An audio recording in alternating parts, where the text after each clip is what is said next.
오늘은 주기도문에 대한 시리즈 세 번째 시간이자 마지막 시간입니다. 첫 번째 시간은 여백이 있는 기도, 두 번째는 책임을 지는 기도라는 제목으로 말씀을 나누었는데요. 오늘은 우리를 위한 기도라는 제목입니다. 주기도문을 보면은 처음에 하늘에 계신 우리 아버지라고 하나님을 부르는 말이 처음에 나오죠. 그리고 그 다음에 이어지는 본문이 두 부분으로 나눠진다고 지난번에 지나가면서 간단하게 언급을 했습니다. 이 원문을 기준으로 말씀을 드리면은 이 앞쪽 부분에는 당신의 이름, 당신의 나라, 당신의 뜻 이런 표현들이 한 줄에 한 번씩 이렇게 나오게 됩니다. 그걸 이제 우리 말에서는 그리고 그 문화에서는 자기보다 높은 사람을 당신이라고 잘 부르지 않기 때문에 옛날 번역에서는 이제 아예 빼버렸죠.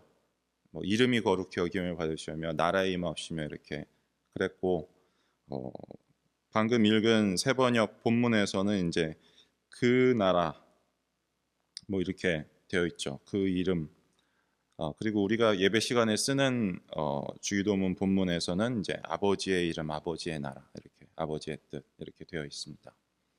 근데 뭐 어떻게 되었든지 간에 원래 그 원어 기준에서는 그리스어 기준에서는 당신의 이름, 당신의 나라, 당신의 뜻 이렇게 한 줄에 한 번씩 나옵니다. 그리고 뒤에는 이제 우리라는 표현이 많이 나옵니다. 우리가 먹을 양식, 우리가 우리에게 잘못한 사람들을 용서해 주고 우리가 시험에 들지 않고 그래서 우리라는 표현이 많이 나오죠. 그래서 어떤 분들은 주기도문의 전반부는 하나님에 대한 기도이고 후반부는 우리와 관련된 기도다 이렇게 말씀을 하시는 분들도 그런 책들도 꽤 있습니다. 일리가 있는 말씀이지만 한편으로는 이 주기도문의 전체가 표현은 이렇게 당신의 이름, 당신의 나라 뭐 이렇게 뭐 우리 이렇게 나와서 구분이 되긴 하지만 주기도문의 처음부터 끝까지가 전부 다 우리가 하나님의 뜻대로 살 수 있도록 도와주십시오 라는 기도라고 생각할 수 있습니다. 지난 시간에 말씀을 드렸던 것처럼 맨 처음에 뭐 하나님을 아버지라고 부르는 것부터 하나님을 아버지라고 부른다는 것은 우리가 오늘 하나님의 딸로 아들로서 살아가야 한다는 그런 책임이 따르는 일이라고 말씀을 드렸고 또 당신의 이름이 거룩하게 되게 하소서 거룩하게 여겨지게 해주십시오 라는 첫 번째 그 간구 첫 번째 요청도 우리가 세상 사람들이 하나님은 거룩하다, 뭔가 다르다, 저기에 뭔가가 있다 라고 생각할 수 있도록 그러한 삶을 우리가 살 수 있도록 도와주십시오. 하나님의 나라가 오는 것을 기다리면서 또한 하나님의 나라가 우리 가운데 하나님을 믿는 사람들의 공동체 가운데에 임재하기를 그렇게 살아갈 수 있게 되기를 그렇게 그런 마음이 담겨 있어야 한다는 말씀을 드렸고 하나님의 뜻이 이 땅에서 이루어지게 된다는 것은 우리가 그렇게 살아가야 한다는 뜻이기도 하다고 말씀을 드렸습니다. 주기도문의 끝까지 전부 다가 책임이 우리가 뭔가를 해야 된다는 그런 책임이 따른다는 말씀을 드렸습니다. 그러니까 주기도문의 전반부도 우리가 하나님의 뜻대로 살아갈 수 있게 해주십시오라는 마음이 담겨 있는 것이고 주기도문의 후반부도 우리가 하나님의 뜻대로 살 수 있도록 해주십시오라는 마음이 담겨 있습니다.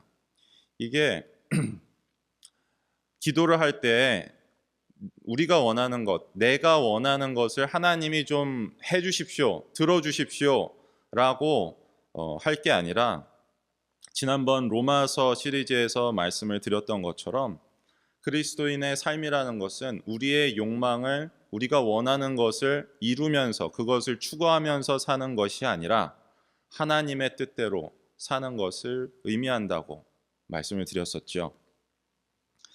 그러니까 여기에서도 보시면은 우리가 솔직히 그 마음속에는 내가 오늘 먹을 양식, 내일 먹을 양식만 필요한 그것만 원하면서 살아가는 것이 아니라 그냥 내가 5년, 10년, 평생 먹고도 남을 우리 자식한테도 물려줄 수 있는 손자까지도 손자 손녀들까지도 어느 정도 잘해줄 수 있는 그러한 음식과 재산을 쌓아놓으면서 살고 싶은 마음이 우리 마음 한구석에 있을 것 같습니다.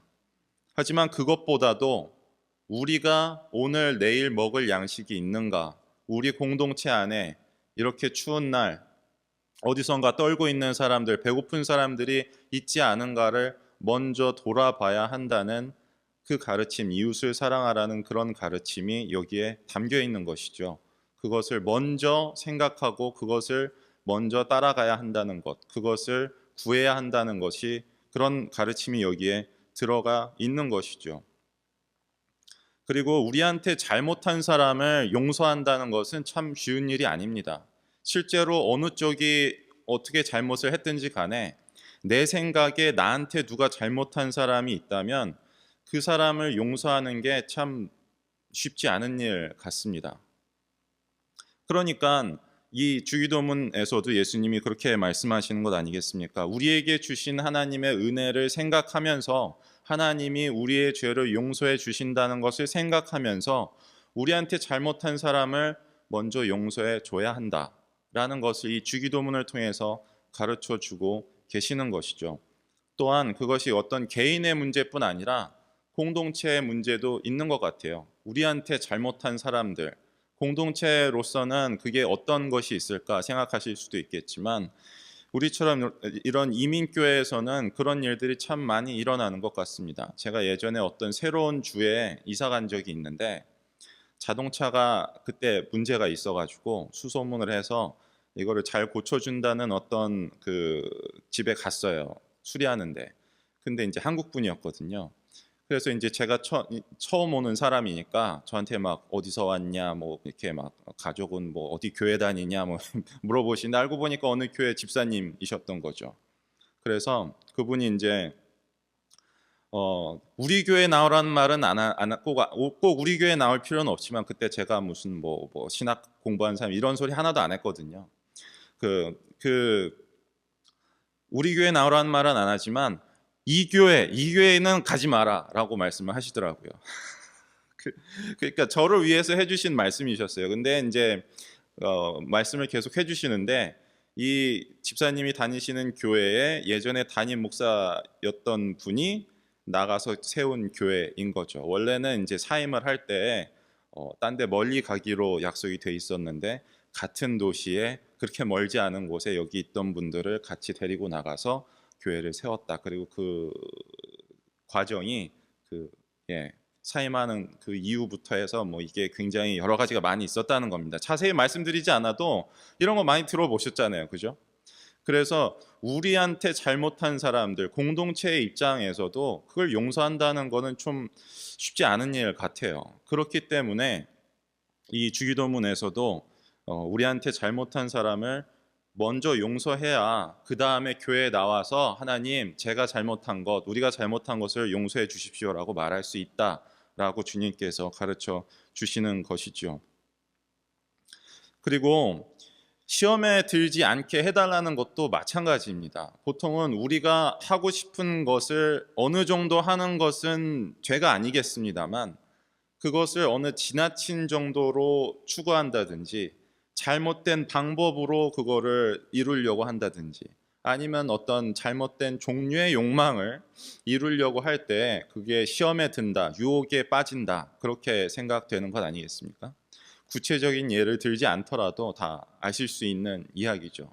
그러니까 우리를 시험에 들지 않게 해주십시오라는 기도도, 우리가 우리의 욕망대로, 우리가 원하는 것대로 살아가지 않도록, 그것을 지나치게 잘못된 방법으로 잘못된 종류를 추구하지 않도록 도와주십시오라는 그러한 마음이 담겨 있는 것이죠. 또한 악에서 혹은 악한 자에게서 뭐 어느 쪽으로든 번역이 될 수 있습니다. 구해 주십시오라는 것은, 이 세상을 살다 보면은 참 선하게 사는 사람들이 다 잘 되고 참 좋으면 좋은데, 개인적으로도 그렇고 특히 구조적으로 이 권력이 있고 돈이 있는 사람들은 밑에 있는 사람들을 쥐어짜는 구조가 되어 있는 것 같습니다. 그냥 그런 것 같아요. 그래서 그런 세상에 살면서 적당히 그렇게 그런 이미 만들어져 있는 구조에서 그렇게 살아간다는 것이 참 큰 유혹인 것 같습니다. 내가 뭐 딱히 그렇게 악한 사람은 아니라도 이 구조에서 그렇게 나한테 요구되는 그런 것을 하다 보면은 밑에 사람들을 자기도 모르게 쥐어짜는 그런 상황들이 있는 것 같아요. 그렇기 때문에 우리를 악한 자 혹은 악에서 구해 주시옵소서라는 기도는 우리가 동시에 악한 사람이 다른 사람에게 개인적으로든 어떤 구조 안에서든 악한 사람이 되지 않게 해주십시오라는 기도도 되는 것이죠. 이렇게 주기도문은 처음부터 끝까지 우리의 욕망을 우리가 원하는 것을 하나님이 좀 해주십시오. 하나님이 우리 아버지니까 내가 해달라는 건 좀 해주셔야죠. 라는 그런 기도가 아니라 하나님의 뜻을 우리가 먼저 앞에다 놓고 그것을 우리가 그대로 살아갈 수 있도록 도와주십시오라는 기도를 하는 것입니다. 내가 원하는 것을 하나님이 좀 제발 내 아빠니까 해주셔야죠. 나도 우리 애가 해달라는 거 웬만한 건 다 해주니까 해주셔야 되는 거 아닙니까? 이런 느낌이 아니라 우리의 욕망을 하나님의 뜻으로 교체해서 그렇게 기도를 하는 것이 좋은 기도가 될 것 같습니다. 이 주기도문에 대해서 제가 드리고 싶은 말씀은 다 드린 것 같아요. 그 어느 때보다도 우리를 위한 기도가 많이 필요한 시점인 것 같은데 제가 여태까지 드렸던 이 주기도문 시리즈에서 드린 말씀을 잘 보여주는 한 이야기가 있습니다. 그래서 이 주기도문 시리즈를 이 이야기로 마무리를 했으면 좋겠어요. 옛날에 임길순 씨라는 분이 살았습니다. 북한의 함경도에 살았어요. 딸이 4명이나 있고 아내와 함께 과수원을 운영하면서 살았습니다. 그런데 그러다가 6.25가 터졌습니다. 한국 전쟁이 터져서 갈 때 북한 함경도니까 이제 이미 그때가 어떤 당시였냐면은 이제 우리나라가 끝까지 밀려났다가 다시 치고 올라갔잖아요. 북한 위까지. 그런데 올라갔다가 여기서부터는 다시 지기 시작해가지고 우리나라 부대랑 미군이 이렇게 고립되어 있는 상태였습니다. 함경도에. 그래서 여기에 있는 사람들이 육로로 후퇴를 할 수가 없기 때문에 그 함경도에 있는 흥남이라는 부두에서 배로 이렇게 철수를 한 그런 작전이 있습니다. 흥남 철수 작전이라고 한 9만여 명의 사람들이 결국 그 군함을 타고서 철수를 하게 되는데 이 임길순 씨도 그 흥남 항구를 떠나는 마지막 배에 타고 있었다고 합니다. 메르디스 빅토리 호라는 그런 그 이름을 가진 배를 타고 떠나고 있었다고 합니다. 그때 한국 사람들이 싣기 위해서 미군이 많은 폭약과 물자를 버리고 갔습니다. 근데 나중에 그거를 폭발을 시켰다고 하더라고요. 중공군이 쓰면 안 되니까. 그렇게 멀어지는 그 육지를 보면서 이 임길순 씨가 이렇게 기도를 했다고 합니다. 우리 가족이 살아난다면 평생 가난한 사람들을 위해 살겠습니다. 라고 기도를 했다고 합니다. 그 기도를 하는데 뭐 얼마나 걸렸겠어요? 한 줄이지 않습니까? 근데 이분들이 이제 그 무사히 배가 거제도로 갔습니다. 그때가 또 마침 1950년 12월 25일 크리스마스 당일날 거제도에 도착을 했다고 합니다. 그래서 이제 이분이 원래는 서울에 가서 살려고 했거든요. 근데 가다가 기차가 고장 났어요. 근데 대전에서 멈췄다고 합니다. 어떻게 하다 보니 대전에 있게 됐는데 뭘 먹고 살아야 될까? 어떻게 살아야 할까? 생각을 하다가 어느 성당에 있는 신부님이 밀가루를 2포대 주셨답니다. 근데 이거를 먹고 끝낼 게 아니라 이걸로 뭐라도 해보자, 장사를 해보자. 그래서 찐빵 만드는 법을 알아다가 그거를 대전역 앞에서 만들어서 팔기 시작했답니다. 그것이 우리 많은 분들이 알고 있는 성심당의 시작입니다.